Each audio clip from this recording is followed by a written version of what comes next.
We're going to do a little bit of 7.3. Again, some but not all, just a little bit. And first, I want to review something interesting from 7.2, which is that this matrix here, this is a 5 by 5 matrix, and you can see it's diagonal. It must be diagonalizable. Why? Because it's a triangular matrix, and a triangular matrix, the eigenvalues are just the entries in the main column, and we see that the entries in the main column are all different. So therefore, this has 5 distinct eigenvalues. Hence, it must be diagonalizable by the theorem that we just proven before in 7.2. So here you could see we're lucky that in this case we can actually see just by inspection, just by looking at the matrix, we can see it's diagonalizable. I'm not telling you how to diagonalize it. You have to go through the whole procedure, but we could see that this is diagonalizable because it's a 5 by 5 matrix with 5 distinct eigenvalues. What are the eigenvalues? 3, 7, 0, -9, and 3. Here's something interesting we hadn't encountered yet. A is the matrix 0, -1, 1, 0. This is now getting into 7.3 territory. The characteristic polynomial is going to be lambda squared plus 1 equals 0, which means lambda 1 equals I and lambda 2 equals -I.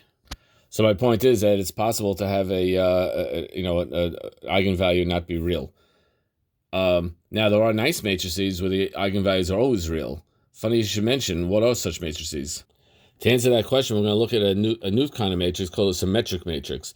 A symmetric matrix, well, it is what it sounds. Notice that it's mirror image.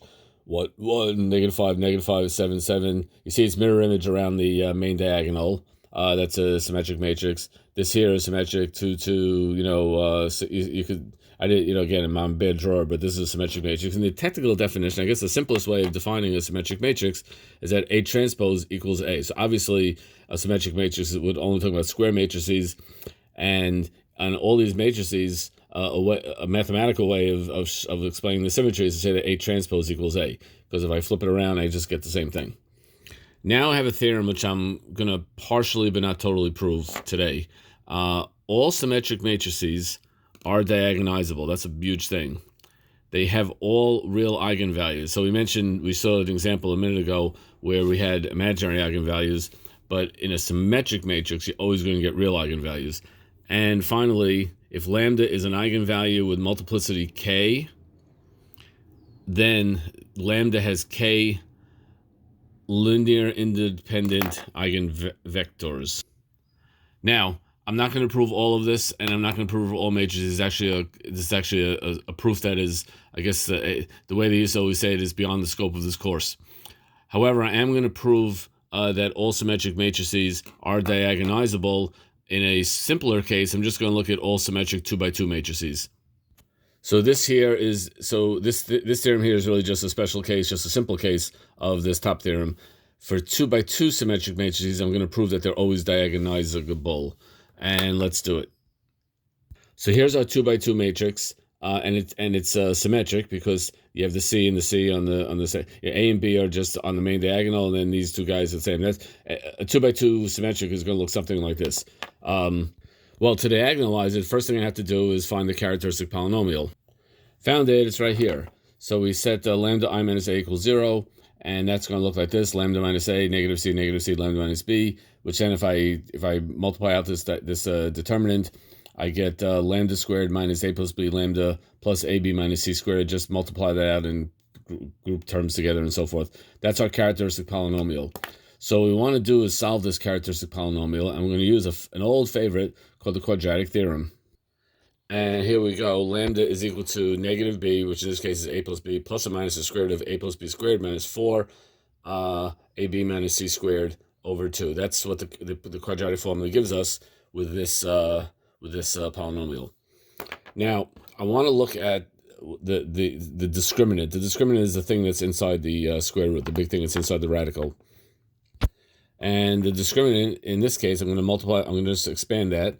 A squared plus 2ab plus b squared minus 4ab plus 4c squared. And if you just combine like terms, this you can not factor this. I guess factor, simplify, whatever you want to say. But this here simplifies to a minus b squared plus 4c squared. Now notice I have the sum of two squares. Since this discriminant is the sum of two squares, it's never negative. So there are two cases. Case one is that the discriminant is 0. We know it can't be negative, but it could be 0. So if the discriminant is 0, that means that these two squares add up to 0, which means each square is 0, which means a minus b squared is 0, so that means a equals b, and 4c squared is 0, so c equals 0. But if that's the case, my matrix is just going to look like this, which is already a diagonal matrix, so there's nothing to talk about. I don't... Diagonalizing means you multiply by something to make it a diagonal, but it's already diagonal. What would I multiply it by? What would the p equal in this case? I guess the p would be the identity element, the identity matrix. Either way, it's already diagonal, so clearly it's diagonalizable. So let's look at case 2 when the discriminant is positive. If the discriminant is greater than 0, because these are the only choices, it can't be less than 0 because it's the sum of two squares, then this is greater than 0. But if this is greater than 0, if the discriminant is greater than 0, that means you have lambda is a plus b plus this radical over 2, and lambda is also a plus b minus the radical over 2. They're two distinct real roots. So there are two distinct real values of lambda, and again we learned in the theorem in 7.2 that if an n by n matrix has n distinct real values of lambda, eigenvalues, then A is diagonalizable, and that's the theorem we learned in 7.2, in section 7.2. By the way, I was only trying to prove this part over here, that a 2 by 2 matrix is diagonalizable, but we also really see that it has real eigenvalues because the discriminant can never be negative. So I actually proved two things for the price of one. I was only trying to prove the diagonalizable part, but we also proved the real part. Again, not for all matrices, but at least for a 2 by 2 matrix. And proving this for all matrices is that's more complicated. That's something we're not going to do. So congratulations, we've proven it. Yay.